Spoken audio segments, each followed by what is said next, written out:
नमस्कार, संजीवन मेधा चॅनलवर तुमचं सर्वांचं स्वागत आहे। आज आपला विषय आहे झेनोइस्ट्रोजन। झेनोइस्ट्रोजन ऐकलंय का कधी?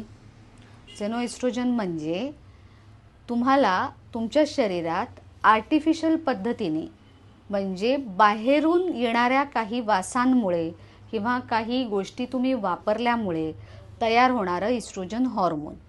हा इस्ट्रोजन हॉर्मोन खूप धोकादायक झाला आहे सध्या। पूर्वी आपण काय करायचो, अन्न जे घ्यायचो किंवा आपल्या जेवणातून, आहारातून आणि आपल्या रोजच्या ॲक्टिव्हिटीमुळे इस्ट्रोजन तयार होत होतं। पण आता शरीरात काही प्रमाणामध्ये इस्ट्रोजन जे तयार होतं त्याला झेनोइस्ट्रोजन म्हणतात। म्हणजे जिथे प्लास्टिकचा वापर जास्त होतोय किंवा आपण काही केमिकल्स वापरतोय, जसे कॉस्मेटिक्स वापरतोय, जिथे त्याचा प्रमाण खूप जास्त आहे, जसं आपण डिओ वापरतो, परफ्यूम वापरतो किंवा काही गोष्टी साबण, या गोष्टी ज्याच्यामध्ये खूप वास आहे, या गोष्टी जेव्हा आपण वापरतोय त्याचं रूपांतर बऱ्याच प्रमाणामध्ये इस्ट्रोजन तयार करतंय। म्हणजे आपलं शरीर नको ते इस्ट्रोजन तयार करतंय असं म्हणायला हरकत नाही।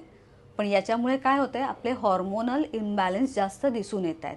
बऱ्याचदा आजकाल पीसीओडीची कारणं ही सुद्धा दिसत आहेत की जिथे जास्त वापर कॉस्मेटिक्सचा आहे, म्हणजे ज्यांची फील्ड अशी आहे की जिथे त्यांना वापरावंच लागतं किंवा ज्यांना त्याच्याशिवाय जमत नाही, किंवा घरात आपण बऱ्याचदा खूप वासांचे कॅन्डल्स वापरतो, जिथे आपण परफ्यूम्स, कॅन्डल्स, घरामध्ये आपण रूम फ्रेशनर्स वापरतो, या सगळ्यांचा जो वास आहे त्याचा परिणाम आपल्या डायरेक्ट मेंदूवर होत असतो।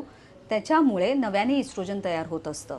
पण हे इस्ट्रोजन नॅचरल पद्धतीने तयार होत नसल्यामुळे आपल्या शरीरामध्ये खूप इम्बॅलन्स तयार होतो। त्याच्यामुळे पीसीओडीचे प्रमाण, फायब्रॉइडचे प्रमाण, थायरॉइडचे इश्यू किंवा काही वेळेला शुक्राणूंची कमी हे बऱ्याचदा पुरुषांमध्ये सुद्धा आढळून आलेले आहेत।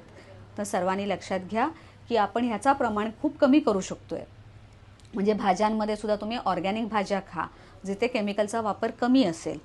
केमिकल्सचा वापर ओव्हरऑलच तुमचं कमी व्हायला पाहिजे। म्हणजे तुम्ही जे रोजच्या वापरात जे कॉस्मेटिक्स वापरतायत ते सुद्धा ऑर्गॅनिक वापरण्याचा प्रयत्न करा।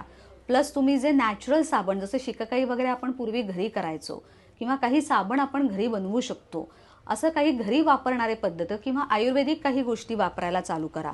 त्याचा फायदा असा होईल की नव्याने तुमच्या शरीरात अतिरिक्त प्रमाणात इस्ट्रोजन तयार होणार नाही आणि त्याच्यामुळे होणारे हॉर्मोनल इम्बॅलन्स आपण टाळू शकू।